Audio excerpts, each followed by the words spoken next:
Salut à tous et bienvenue sur Mininch, la chaîne d'actualité des miniatures, mais pas que, puisqu'aujourd'hui on va aller tester une nouveauté 1-1 automobile, donc réelle, mais aussi une miniature, puisqu'évidemment on est sur à la base la chaîne des miniatures. Il s'agit d'une nouvelle Renault Arkana. On a été faire un petit road trip avec mon photographe Johan, et bah ça va être le moment de vous le partager, mais également vous partager la présentation de la miniature. Bon, puis avant de commencer tout ça, d'ailleurs, hop, voilà, côté miniature, je me suis trouvé celle-ci sur Vinted qui est plutôt sympa. Une petite Renault Clio RS, je l'avais pas dans ce boîtage là. Ouais, le décor se complète de jour en jour. Bon, j'espère bientôt pouvoir le terminer. Bon, allez c'est parti, on va prendre les clés du Renault Arkana et on va aller faire un petit road trip ensemble.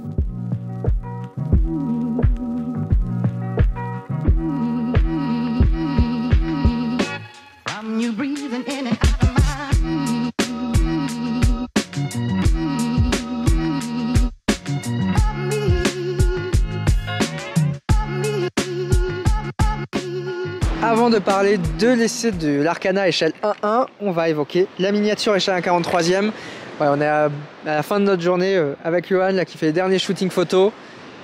Et on s'est trouvé un petit spot en bord de mer. On va attendre le coucher de soleil. Bon, on va donc parler aujourd'hui miniatures 1/43e qui sont vendues chez Renault dans ce type d'emballage très particulier. Donc il y a deux teintes en fait qui sont disponibles. On retrouve la version orange finition RS Line, la même qu'on a aujourd'hui échelle 1.1, et aussi une version teinte blanche.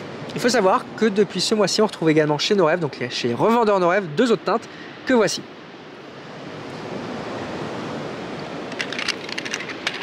Alors si on prend la miniature et son emballage, on voit quelque chose d'un petit peu particulier par rapport aux véhicules classiques type collection, c'est qu'il n'y a pas de boîte vitrine réellement, et on a une finition et une qualité qui est pas forcément celle qu'on peut voir sur des 1/43e type Noref habituel.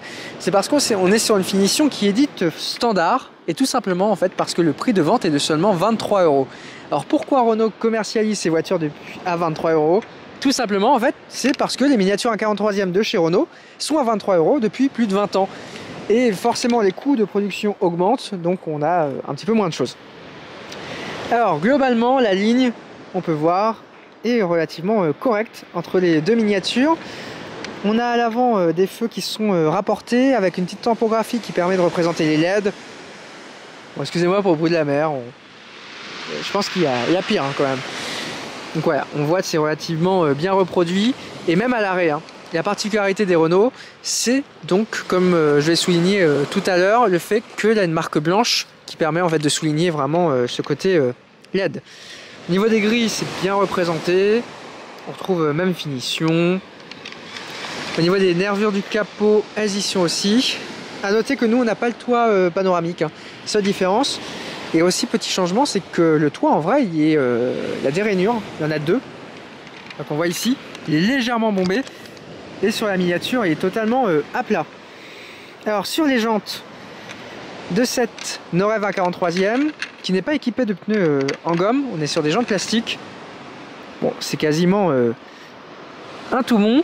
Des petites modifications en fait, puisque tout simplement Noref, quand ils ont la miniature, c'est souvent 1 an avant la sortie de la vraie voiture. Et le temps de fabriquer la miniature, on a forcément des choses qui vont évoluer.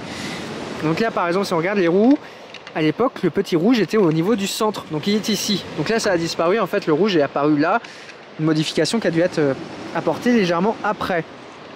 Niveau du bas de caisse, bon, c'est correct et conforme comme on peut le voir. Niveau de la descente de la trappe, on est aussi tout bon. Arrière également. Au niveau de la lunette aussi, avec le petit raccord qui est juste ici.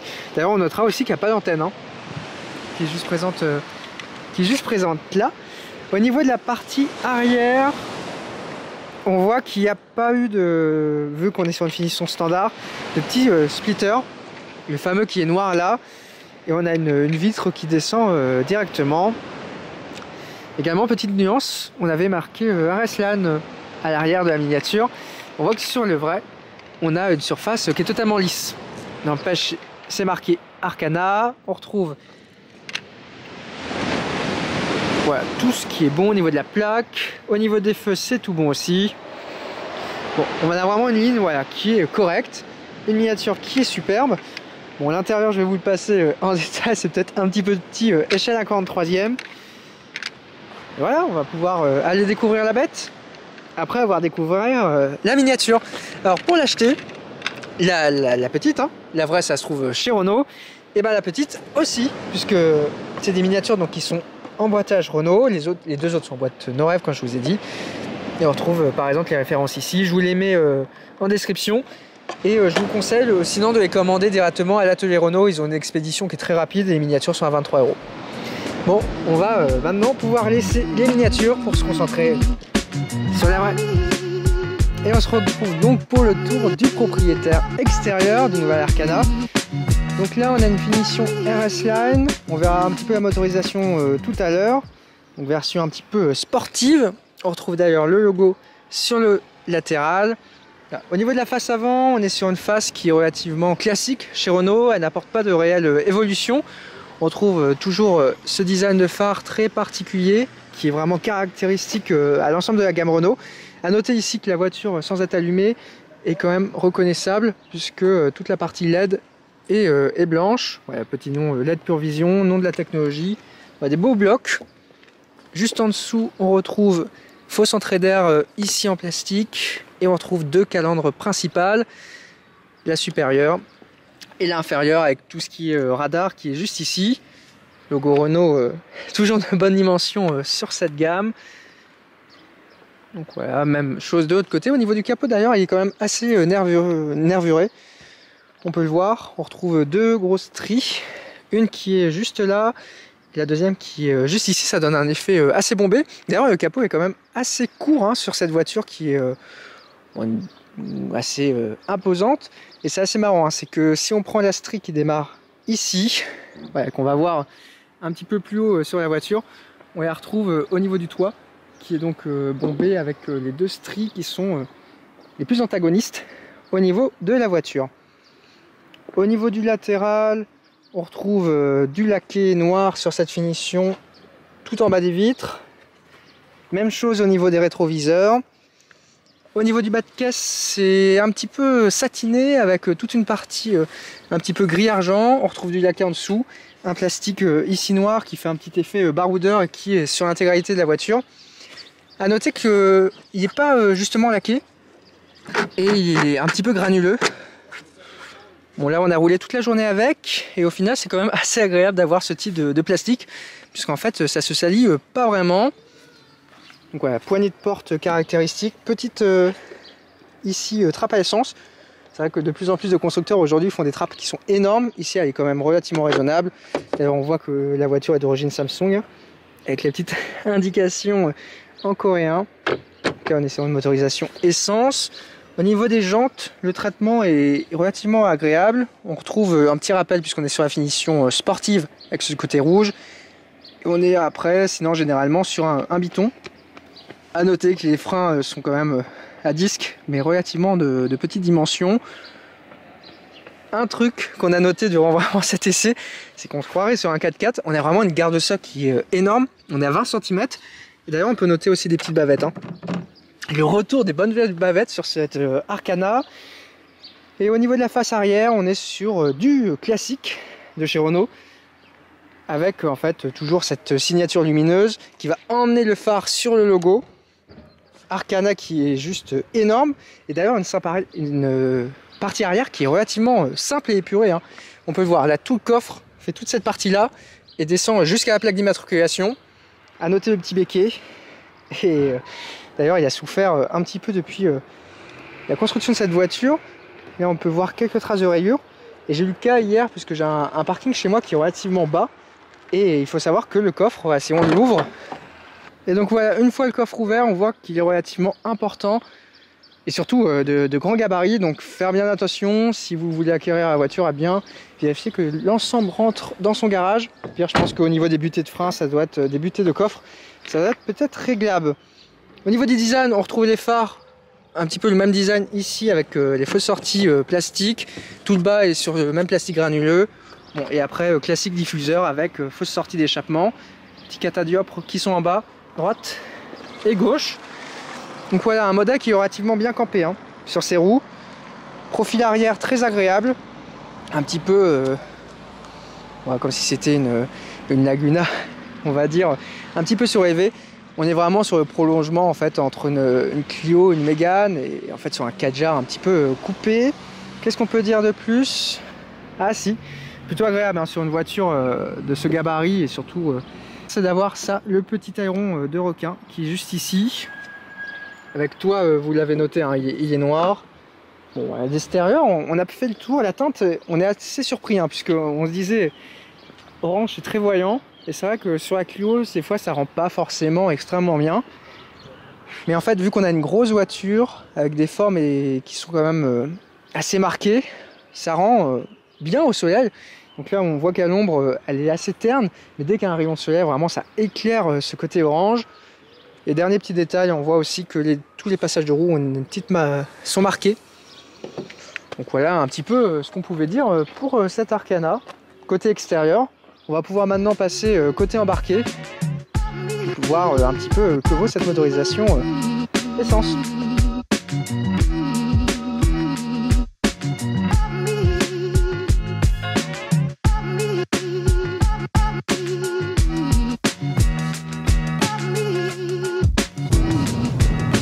Et donc temps maintenant de se retrouver à bord de ce nouvel Renault Arkana avec la phase de conduite.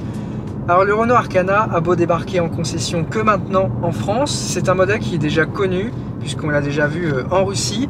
Alors les formes ont légèrement été changées de même que les dimensions, mais c'est donc un modèle un petit peu dans le même style que Citroën avait fait avec le C5 Aircross qui avait d'abord été lancé en Chine et après qui est venu ici. Donc voilà, c'est Renault Arkana est là pour combler un manque dans la gamme Renault qui est celui d'avoir un petit SUV qui est coupé, c'est vraiment la mode, hein. C'est clairement été lancé par tout ce qui était GLC par exemple. Et il est donc basé sur une version Samsung qu'on retrouve en Corée. Et d'ailleurs, elle est produite donc cette voiture en Corée. Néanmoins, on est quand même sur une vraie Renault. À l'intérieur, on retrouve la dernière planche de bord de la marque avec ce grand écran. Et c'est vrai que quand on joue un petit peu avec, on verra un petit peu tout à l'heure tout ce qu'on peut faire avec. On a vraiment une belle tablette, hein. Par rapport à la concurrence qu'on peut assimiler par exemple à la C4 hein, qui possède le même type de forme. On a quand même la meilleure tablette du marché au niveau réactivité. Alors au niveau de la planche de bord, on est donc sur une finition nous qui est RS Line, donc la finition un petit peu sportive. On retrouve cet aspect carbone très particulier, mais au moins ça apporte une véritable originalité à la voiture. On retrouve la même chose d'ailleurs sur les portières. Ce petit côté personnalisation juste en dessous avec des petites lumières, on verra qu'on peut changer la couleur ici et là. Et les entrées d'air qui sont quand même relativement bien cachées, hein. Plutôt sympathique. Au niveau des boutons, on est sur les fameux boutons accessibles, hein. Maintenant tout le monde a à peu près les mêmes et on sait qui les a lancés. On les retrouve à la clim, ils sont relativement intéressants à utiliser, facile d'utilisation.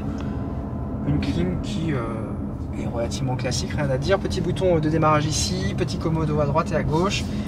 Et sur le volant, on retrouve pas mal d'informations. Tout d'abord en bas le petit côté RS Line pour rappeler qu'on est sur la finition sportive. Petit logo. À droite, on est tout ce qui concerne la gestion d'appel, hein, qui fonctionne relativement bien. On l'a testé hier sur la route avec Johan. Partie gauche, tout ce qui est dédié, donc régulateur, adaptateur, maintien dans la voie. Relativement bien équipé hein, pour cette version d'Arkana. Et enfin, au niveau des commodos, pareil, on va jouer un petit peu tout à l'heure. Donc là, je suis avec le mode standard. On a donc 3 modes qui sont disponibles. On a aussi une personnalisation qui peut se faire tout le temps. Au niveau de la motorisation, on a donc de notre côté un 1,3 litre 140 chevaux, donc TCE. C'est une motorisation de lancement de ce nouvel Arkana. Et c'est une motorisation qui est quand même assez sobre, puisque bon, avec le shooting, on s'est arrêté beaucoup, on est sur du 6 litres 2. Mais voilà, on a fait 1000 km depuis qu'on a la voiture, on tournait entre 5 litres 7, 5 litres 8. Pour un moteur turbo, essence, on est sur quelque chose qui est relativement intéressant. Donc bonne consommation pour un véhicule qui est quand même assez gros, hein, avec une forte prise au vent. Bon, petit bruit des clignotants pour ceux qui veulent savoir. Et également on a le start and stop sur cette voiture. Hop, à droite et à gauche. Tu me confirmes, Johan? Ouais, il n'y a personne, allez on peut y aller. C'est parfait. Donc on est sur une boîte auto, 7 vitesses.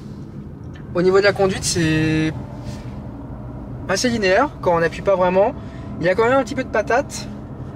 On est quand même sur une version un petit peu sportive et on a 3 modes de conduite, hein. Donc là on est en standard, on peut être en mode éco et en mode sport. Au niveau du volant, pareil, on peut configurer avec 3 modes de configuration, typé un petit peu éco et très mou. Donc là, il est en standard.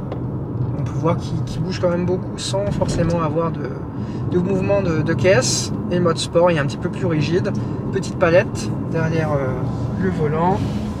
Et si, le petit point assez original de cette voiture dans son ensemble, c'est que quand on regarde l'intérieur, il est relativement classique. Et là, par exemple, on a ce rétro sans bord qui fait relativement premium, hein, puisqu'on est quand même sur une voiture mainstream de base. Bon signe, avec une excellente visibilité à l'arrière. Je sais pas si tu peux montrer, Johan. C'est la principale peur qu'on peut avoir, hein, sur ce type de voiture qui est donc découpée, c'est littéralement de rien voir derrière. Là, on a fait pas mal de routes et franchement, la visibilité est plutôt bonne. Bah tiens, Johan, insister sur le côté baroudeur. On va pouvoir tester avec les travaux. Et donc, comme je l'ai dit tout à l'heure, on a quand même 20 mm de garde au sol, ce qui est relativement important. En fait, voilà, sur ce type de situation, l'Arcana se déroule sans problème, hein. D'ailleurs, on bouge quasiment pas dans l'habitacle, on n'a pas de bruit. Il est relativement silencieux, de même que le moteur, et c'est assez agréable, hein. Bon, sur les phases d'accélération, pour ceux qui veulent un petit peu de bruit, ça pousse un peu, mais bon, c'est comme un moteur, on va dire, essence traditionnel qu'on peut retrouver aujourd'hui sur le marché. Il y a des petites choses marrantes quand même sur ce combiné. Bon, on n'a personne ici, mais on va vous mettre la petite vidéo tout de suite. Vous avez un suivi des secondes en fait qui permet de voir si vous êtes proche ou pas de la voiture qui est juste devant vous. Voilà, ça fait un petit peu DRS sur cette finition RS LAN. Ça, on peut savoir dès qu'on peut activer le DRS à moins d'une seconde. Petit côté assez fun. Donc voilà, donc là on l'a depuis maintenant 2 jours, on a fait 1000 km avec, relativement une bonne impression de ce Renault Arcana, hein. Très confortable, il reste assez spacieux malgré que la voiture est quand même assez grande et en fait on a un espace qui est assez petit, très grand couloir central qui est ici et qui n'est pas forcément plus important. On a 2 porte-gobelets, petit frein à main et boîtier de vitesse qui est juste ici.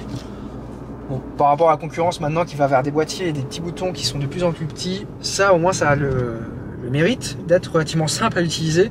C'est surtout très direct. Alors c'est un avantage et c'est aussi un inconvénient, mais on s'habitue très bien et vraiment quand on a ce type de voiture c'est agréable d'avoir quelque chose de facile à utiliser. Évidemment, standard de connexion actuelle, petite prise ici, USB là, petite prise audio et induction. Donc vous pouvez partir sans problème avec un smartphone, hein. La boîte à gants est juste là. D'ailleurs ça nous a surpris aussi, mais on a la notice d'utilisation de la voiture. C'est vrai qu'il y a de plus en plus de marques maintenant qui la suppriment. Ici elle est encore en papier. Et on a un petit range-bouteille avec notre parapluie puisque on espère qu'il ne pleuve pas. Logiquement on a fait des belles photos sous soleil. Et on a des rangements aussi de chaque côté dans les bas de portière. Assez petits. Mais voilà, ça fait le job. On n'est pas non plus sur une voiture extrêmement familiale pour accueillir toute une famille. À l'arrière, on a ce qu'il faut. Et pareil, on garde au toit, c'est extrêmement large. Qu'est-ce qu'on peut dire aussi? Les sièges sont électriques, hein, au niveau des positionnements des 2 côtés, avant à droite et gauche. Et ils sont aussi chauffants. Ça, c'est important pour le confort, avec 2 positions. Position 2, position 1, position 1. Et on a aussi sur cette finition la possibilité d'avoir le parc assist. Donc il va garer le petit Renault Arcana tout seul, qui est juste le bouton ici. On n'a pas encore testé. Il va falloir qu'on s'amuse, qu'on fasse joujou avec. Bon, une journée quand même. On espère. On va donc maintenant pouvoir faire un petit peu mumuse avec les compteurs, puisqu'en fait on peut les personnaliser. Alors si j'oublie pas, c'est donc dans Multisense. Et donc voilà, donc on peut donc configurer le mode d'affichage qui va être ici au niveau des compteurs. Là donc on est en régular. Si on met le mode sport, on a donc une jolie cinématique qui se met en place. Pour sport, si on met confort, on va donc avoir ça. Et si on met mode éco, on a donc quelque chose qui est comme ça. Donc il faut savoir que là on a paramétré les modes. En fait on peut donc paramétrer entièrement son combiné de conduite. Et après on retrouve comme dans l'ensemble des modèles aujourd'hui chez les constructeurs un mode éco, un mode normal et un mode sport qui va retrouver en fait des préconfigurations déjà faites. Voilà, on peut aussi s'amuser à plein de choses sur cette voiture à configurer comme on peut le voir. Donc on peut configurer la direction, plus ou moins un peu fort. On peut configurer l'éclairage qui est en fait les petites baguettes qui sont ici. Donc là on les avait éteintes. Hop, si on les rallume, tac et tac. Donc voilà, donc on a choisi la teinte bleue et on a tout ça qui est assorti. Donc voilà, en fonction de son humeur, de son envie, on peut s'amuser à configurer pas mal de choses sur cette voiture, ce qui est très sympa. Contrairement des fois à certains modèles de la concurrence, c'est que c'est extrêmement simple à pouvoir s'amuser à configurer. Et c'est vrai que quand même cette tablette aide beaucoup sur ce type de configuration. Bon bah on a fait l'extérieur, on a fait la conduite intérieure, on a fait la miniature aussi. On va faire un petit dernier shooting et on se revoit là-bas. C'est donc la fin de cette vidéo, merci beaucoup de l'avoir regardé, j'espère vraiment que ce nouveau type de contenu vous a plu. Et si vous êtes demandeur, il y aura peut-être d'autres surprises. Merci vraiment Johan d'avoir été avec moi aujourd'hui. Voilà, donc les photos de Johan sont sur l'article qui vient de sortir et de paraître sur vintage.com avec notre petit road trip et avec ce superbe Arcana. De notre côté, on se dit à très bientôt. N'hésitez pas comme d'habitude à vous abonner à la chaîne, à mettre un petit commentaire et à suivre Vintage sur le blog mais aussi les réseaux sociaux que sont Facebook, Instagram ou même TikTok. Allez, à très bientôt. Allez, ciao.